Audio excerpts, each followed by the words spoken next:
It's a very warm day out there.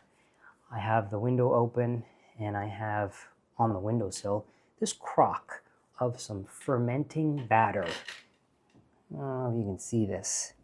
And the batter is made up of soaked white rice, soaked lentils, a specific lentil called Urid. What is it in English? Urid dal. It's like a split white mung dal. Anyways, it's a little white lentil and some fenugreek seeds. And I'm making a dish called Idli, I-D-L-I, which is a South Indian dish, usually eaten for breakfast or for dinner. It's something my mom used to make really, really well, and it was one of my favorite things to eat. And then when I moved to New York, I started cooking the food that I grew up eating at home. And I would call her and ask her how to make certain things, and she would tell me over the phone, or when she visited me here, she would show me. Idli was one of those dishes that was complicated because the batter has to ferment. It has to ferment and kind of double in bulk. And when I first started making all this Tamil food on my own, I tried to make idli once and it failed miserably. I couldn't grind the batter properly. It's all those things, the rice and the lentils are supposed to be ground into a fine paste before it's left to ferment. I didn't grind it properly. I left it to ferment. It didn't ferment properly. It kind of soured and went kind of off. It was a disaster. I tried to actually make the idli with the dough, with the batter that wasn't good, and I failed miserably. And I felt very defeated, so I gave up. And I just thought, okay, I'll make all the other things that I know how to make. And idli will be one of the dishes that I just eat out. Like I'll have it when I go to Toronto, or there are a couple of restaurants here that have it as an appetizer. It's just real. It's such a distinct flavor. This fermented batter that's steamed into these little cakes. Savory cakes. And like a lot of my cousins, they don't like it. They don't like the flavor of it, but I love it. And I recently decided to pull up my socks and to try making it again. And I did my research. I watched a bunch of videos on YouTube, and I got the right ingredients, and I tried making the batter with fear, and I left it out to ferment. And when I woke up the next morning, I was so thrilled because it had fermented and doubled in bulk, just as it should. And then I made the idlis and I had them, and I was almost teary while I was eating them because they were so good.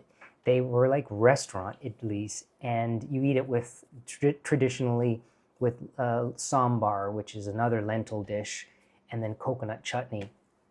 And I devoured it the first day. And then because I had made all this batter, I had it repeatedly for breakfast for about a week until all the dough was used up. And now I'm making it again. So I have a list of, like a never-ending list of things that I would like to learn. And Italy was on there. It's like this list has really big things on it, like goldsmithing, which I approached a couple years ago. And then it has very small things, like learning how to make a very specific dish.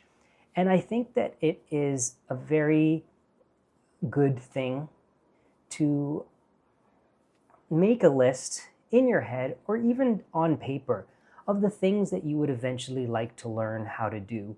Because for me specifically, tackling these skills the motivation changes like the weather. And as I said, when I first tried to make idli and it failed, the motivation was just wiped completely because I was defeated so badly. But that goal stayed on the list. It was always there. And this list is not a very manufactured list. It's not something that I sit down and I think about eliminating certain things and choosing things. That's the thing that I'm trying to say. I feel like I'm not actually choosing the things. they kind of find me. Like I'm exposed to something, or I remember something from my childhood, and I just know I would really like to know how to do that. And then it just goes on this list, kind of on its own, automatically. And this is the thing that has brought me so much fulfillment over the years, is having this internal list of things I would like to learn, and then making an effort when the mood strikes to learn one of those things or multiple things.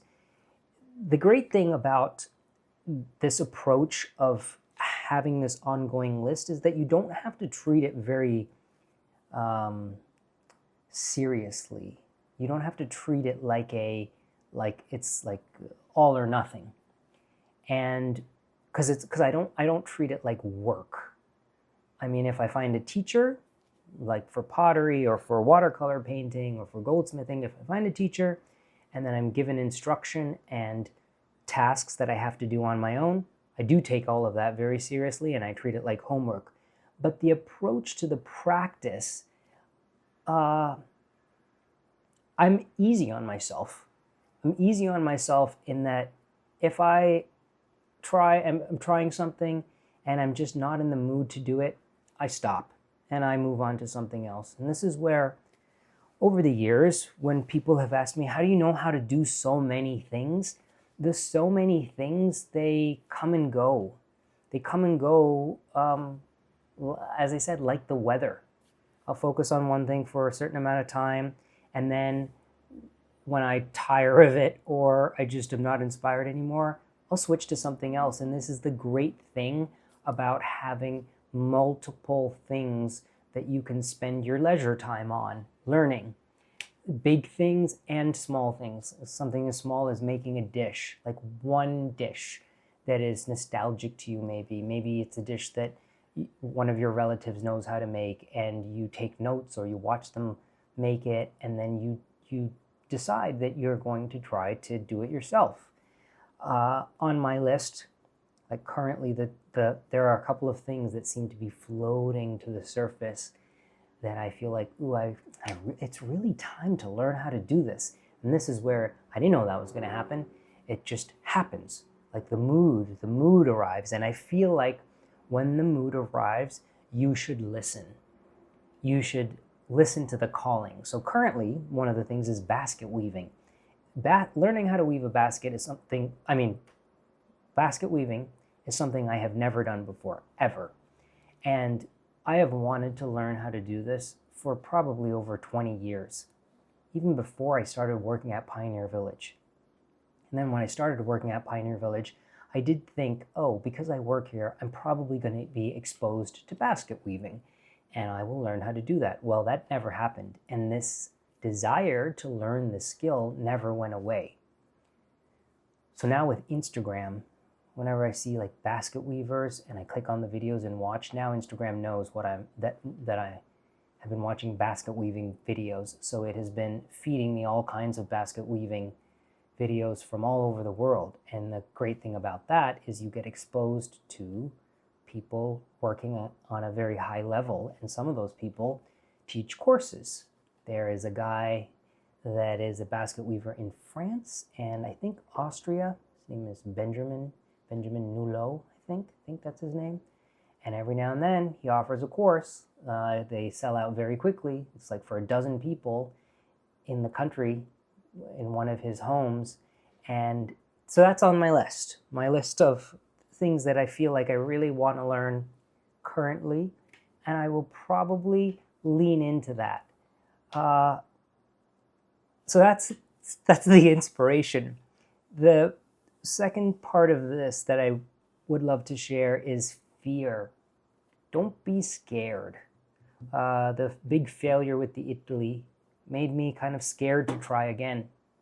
I think because it was such a failure, I just subconsciously felt like if I tried and failed again, it's so awful to throw all of that batter out in the garbage just because it didn't work. You can't really do anything with it when it doesn't ferment.